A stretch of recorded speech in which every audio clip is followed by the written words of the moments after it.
আমি ভাই বোন নিয়ে কিছু কথা বলবো। ভাই বোনদের মধ্যে যে একটা মধুর গভীর নিবিড়তম সম্পর্ক, সে সম্পর্ক কিন্তু পৃথিবীর আর কারোর কাছেই হয় না, কারোর সঙ্গে হয় না। এটা সবাই জানো বন্ধুরা। তো ভাই বোনের সম্পর্কর মতন এত সুন্দর সম্পর্ক পৃথিবীতে আর কারোর সঙ্গে হয় না। সেই ভাই বোনের সম্পর্কের মধ্যে যারা বেড়াজাল তৈরি করে, যারা শত্রুতাই করে, যারা একের নিন্দা অন্যের কাছে করে, এক ভাইয়ের নিন্দা আর এক ভাইয়ের কাছে করে, এক বোনের নিন্দা আর এক বোনের নিন্দার কাছে করে, আর এক বোন আর এক বোনের নিন্দা আর এক বোনের কাছে গিয়ে করে। এই যে যে নিন্দা করা করি, এটাকে কি সম্পর্ক বলে? এটাকে সম্পর্ক বলে না। সম্পর্ক গড়তে গেলে ভালো একটা মধুর সম্পর্ক গড়তে হয়, যে সম্পর্কর মধ্যে থাকবে সারাটা জীবন মধুর সম্পর্ক। এক জায়গায় আসা, এক জায়গায় ঘোরা, এক জায়গায় বেড়ানো, এক জায়গায় বসে খাওয়া, হই হুল্লোড় করা, আনন্দ করা। বহুদিন পরে কারোর সঙ্গে কারোর দেখা হয়, তাই না? কারোর সঙ্গে কারোর দেখা হয়, বা কারোর সঙ্গে কারোর দেখা জীবনে হয়ও না, এমনকি বেঁচে থাকতেও দেখা হয় না। এক একটা ভাই বোন দেখবে কখনো কখনো কারোর সাথে কোনো দিনই দেখা হয় না, এরকমও আছে। মানুষ বলে বেঁচে থাকলে একদিন না একদিন দেখা হয়, কিন্তু বেঁচে থাকতে যে দেখা হয় না সেটা কিন্তু মৃত বলাই চলে, যে দেখা হয় না। তো তোমরা বেঁচে থাকতে যে ভাই বোনের সঙ্গে যোগাযোগ বা দেখা সাক্ষাৎ করার চেষ্টা করবে সকলে। ভাই বোন কিন্তু দেখো, সবাই সবাইকে ছেড়ে আমরা চলে যাব একদিন, তাই না? তো মা বাবা সবাই চলে যায়, লাস্টে কে থাকে? লাস্টে থাকে ভাই বোনরা বেঁচে থাকে। ভাই বোনরা মিলেমিশে থাকে, পরস্পর পরস্পর সম্পর্ক নিবিড়তম হয়ে চলতে থাকে। যে সম্পর্কর মধ্যে আছে তার ছেলে মেয়েরা, আমার ছেলে মেয়ে কি তোমার ছেলে মেয়ে কি দাদার ছেলে মেয়ে কি তোমার দাদার ছেলে মেয়ে কি তোমার বোনের ছেলে মেয়ে, পরস্পর আমরা যখন থাকবো না, তাদের একটা নিবিড় গভীর সম্পর্ক থাকবে। এটাই কিন্তু উচিত। এইভাবে সম্পর্ক না থাকলে তো আত্মীয়তা ধ্বংস হয়ে যায়।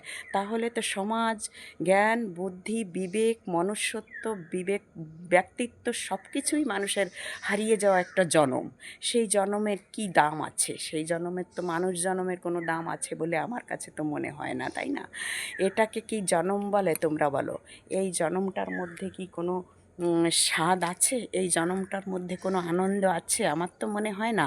একাকিত্ব কাটিয়ে দিচ্ছি, একা খাচ্ছি, একা বেড়াচ্ছি, একা থাকছি, একা বদ্ধ ঘরে দরজা জানলা আটকিয়ে দিয়ে বসবাস করা, মানে এই জীবনটা বলা যায় এক রকমের সাইক্যাটিক্স জীবন। মানে সে ওইভাবেই আনন্দিত। আমার তো ভালো লাগে না।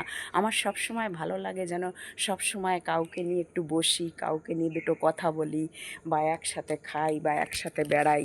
আমার এই জিনিসটা আমার ভীষণ পছন্দ হয়, আমার ভীষণ পছন্দের। কেননা আমি তো কি জানি আমার মধ্যে কেন এমনটা হয়।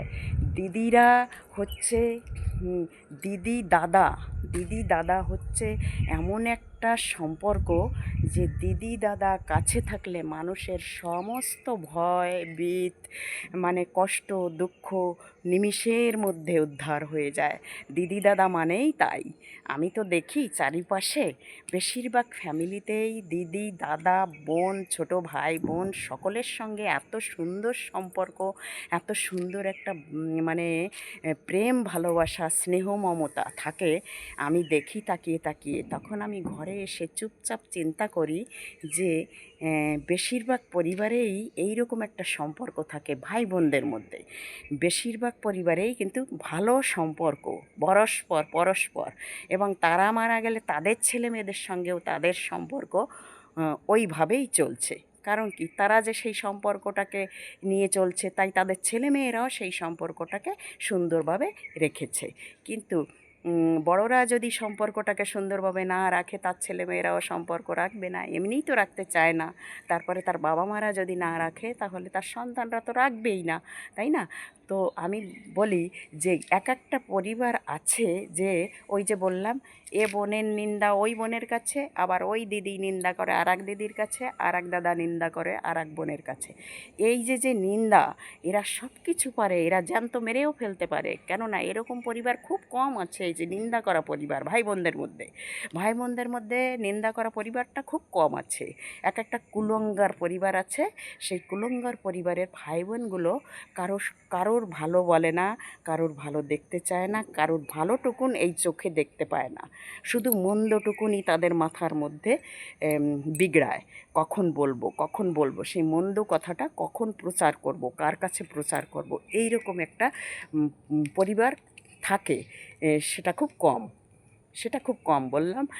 বেশি ভাই বোন আমি দেখি, ভাই বোন এমনই একটা জিনিস, সবাই এত সুন্দরভাবে থাকে, এত সুন্দরভাবে মানে চলে, কি বলবো, এমন কি তারা মানে গলা জড়িয়ে ধরে, গলা জড়িয়ে ধরে, ভাই বোনের সঙ্গে গলা জড়িয়ে ধরে দেখা হলে, যে কতদিন পরে দেখা হলো, এক একজন এক এক দেশে থাকে তাই না।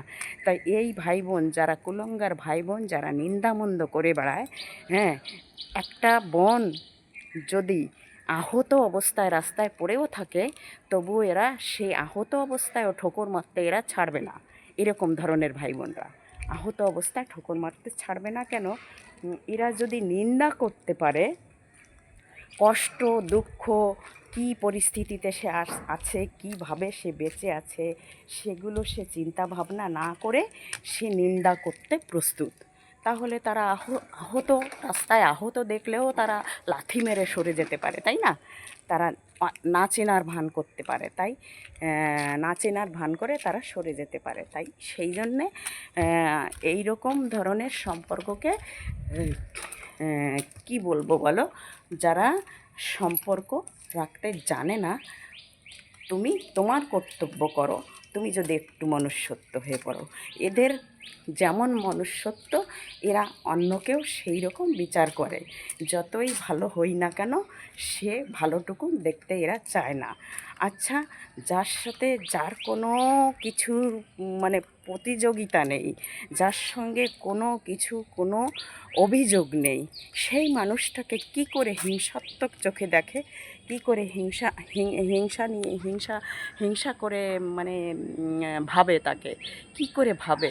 যে মানুষটার মধ্যে কোনো অভিযোগ নেই, যে মানুষটার মধ্যে সারাক্ষণ কাল কী খাবো এই নিয়ে ব্যস্ত থাকে। কিছু কিছু বোন আছে, সব বোনেরাই একটা ফ্যামিলিতে কিন্তু অর্থসম্পন্ন হয় না, সবাই সুখী হয় না। 5 জনের মধ্যে 10 জনের মধ্যে একজন দুঃখ কষ্ট হয়ে থাকে, সবাই তাকে সুখী করার চেষ্টা করে বা সবাই তাকে টেনে তুলে নেওয়ার চেষ্টা করে, এরকম অনেক পরিবার আমি দেখি। কিন্তু সেই ক্ষেত্রে সুখী করা তো দূরের কথা, আরও ঠোকর মারতে, দূর থেকে ঠোকর মারতে ছাড়ে না। কিন্তু কেন এই জিনিসটা কিসের জন্য? এরা গুরু দীক্ষা শিক্ষা নিয়ম কীর্তন পূজা পাঠ যাই করো না কেন, মনের ভিতরে যে খেলা খেলছে, যে আবর্জনা খেলছে, সেটাকে দূর করো ভাই, সেটাকে দূর করো। তাহলেই তোমার দীক্ষা নেওয়া হবে। দীক্ষার আগে শিক্ষা তো নেওনি, শিক্ষাই তো মনে রাখোনি তুমি। তুমি দীক্ষা নিয়ে একটু মন্ত্রপাঠ করলে দুবেলা, আর তোমার তাতেই পাপ উদ্ধার হয়ে গেল? না না না, মানুষের মধ্যে দুঃখ দেওয়া ব্যথা দেওয়াটা চিরস্থায়ী পাপ। পুনর্জন্মেই হোক, জন্মে জন্মান্তরেই হোক, তোমার সেই পাপ তোমাকে গ্রহণ করতেই হবে। কারণ তুমি চোখের জল মানুষের ফেলেছো, তুমি কারোর চোখের জল ফেলো না। চোখের জল ফেলার পাপ অনেক পাপ, তার থেকে বড় পাপ আর কিচ্ছু হয় না। কারণ এই যে আমি কথা বলছি, আমার কি চোখের জল বেরোচ্ছে?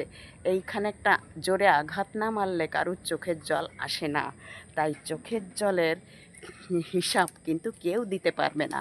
চোখের জল যেন কারো না আসে, আমি সেই ঈশ্বর যেন আমার সেই জ্ঞান বুদ্ধি দেয়, আমি যেন কারো চোখের জল না ফেলি, আর আমি যেন কাউকে কষ্ট না দিই, কারো নিন্দা মন্দ, কারো বাজে কথা, কারো সমালোচনা, কারোর খারাপ কথা ভাবা, কারোর সম্পর্কে খারাপ কিছু প্রচার করা, কারোর সম্পর্কে একটু ভালো বলবো, এটাই চেষ্টা করতে হবে।